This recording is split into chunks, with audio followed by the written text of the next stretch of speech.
जिसे अपन बोलते हैं वक्राकार बोलते हैं, आड़ी टेढ़ी बोलते हैं, टेढ़ी मेढ़ी रेखा। ठीक है, जैसे इधर देखो, ये मैंने बना दी, कौन सी रेखा ये? सीधी। एकदम सीधी है ना, यहाँ से स्टार्ट हो रही है और यहाँ तक जा रही है, ये सीधी रेखा। अगर इस रेखा को मैं ऐसे कर दूं, ये कौन सी रेखा हो गई?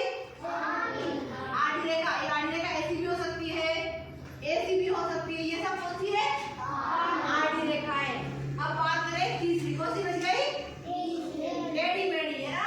टेढ़ी मेढ़ी जैसे इस टेढ़ी मेढ़ी को मैं यहाँ से स्टार्ट कर दूं, देखो इधर यहाँ से वैसे स्टार्ट करें, इस टेढ़ी मेढ़ी हो गई टेढ़ी मेढ़ी। इसको ऐसे भी लिख सकते हैं और इसको ऐसे भी, ये भी टेढ़ी मेढ़ी है, दोनों रेखा टेढ़ी मेढ़ी है। मतलब अगर सीधी रेखा करेंगे तो वो तो सीधी रहेगी, सीधी को अगर आड़ी करते हैं तो आड़ी रेखा हो जाएगी। और वक्राकार, इसे एक और बोलते हैं, क्या बोलते हैं? वक्राकार। ये वक्र की तरह होते हैं, देखो सांप की तरह दिख रही है ना, एकदम देखो सांप की तरह चलते हैं वक्राकार। ये ऐसे भी हो सकती है, ऐसे भी हो सकती है, और एक जैसे ऐसे। इस रेखा को किसी भी दिशा से किसी में भी ले जाओ, अगर ये ऐसी है झुकी हुई, उठी हुई, झुकी हुई, उठी हुई, झुकी हुई, तो ये है वक्राकार या टेढ़ी मेढ़ी रेखा। इसके उदाहरण देखते हैं अपन। अब मुझे बताओ, जैसे मैंने इस बोर्ड की ले ली, इस बोर्ड की मैं यहाँ से बिंदु स्टार्ट करूँ, उस बिंदु तक ले जाऊँ, तो ये एक रेखा है, कौन सी होगी ये? आड़ी रेखा।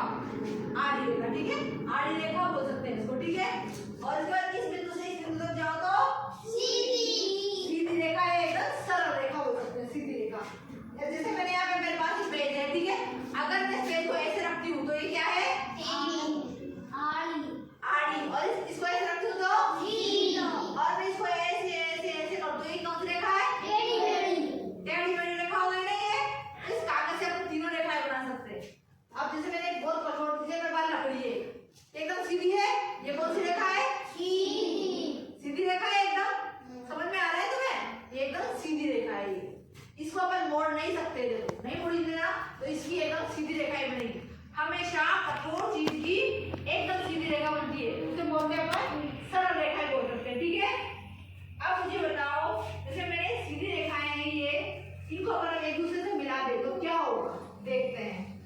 जैसे मान लो मैंने सीधी रेखा है ना, ये सीधी रेखा है, सीधी रेखाओं को मैंने दो या चार, अगर मैं चार सीधी रेखाएं मिला दूं तो क्या बन जाएगा? ये देखो क्या बना, ये वर्ग बन गया। क्या बन गया? वर्ग बन गया। ये मतलब चार सरल रेखाओं को मिलाने पर बनने वाली आकृति वर्ग कहलाती है। और अगर मैं सरल रेखाएं से तीन हो गई, यहाँ से इसको, यहाँ से इसको और यहाँ से इसको मिला दूं, तो तीन सरल रेखाओं से कौन सी आकृति बन गई? त्रिभुज बन गया। अब बात करें वक्राकार की, है ना, वक्राकार भी देखते हैं। वक्राकार से क्या क्या बनता है मुझे बताओ। अब मुझे बताओ, भाई ये है वक्राकार, ये वक्राकार है, इधर भी वक्राकार है और इधर भी वक्राकार। इधर ये क्या बन गया? कुछ है ये? कोई आकृति नहीं है ना, तो मतलब वक्राकार से कोई आकृति नहीं बना सकते अपन। ठीक है ना, ये हमारी सीधी रेखा वाली आकृति है ना। अब मुझे बताना, इसको मैंने मिटा दिया, तुम्हें याद हो गया? चार सरल रेखाओं से बनी आकृति को क्या कहते हैं? तीन सरल रेखाओं से बनी आकृति को समझ में आ गया सबको? ठीक है, अब नहीं भूलोगे ना? रेखा वक्राकार कैसे कहते हैं? हाँ, कार्य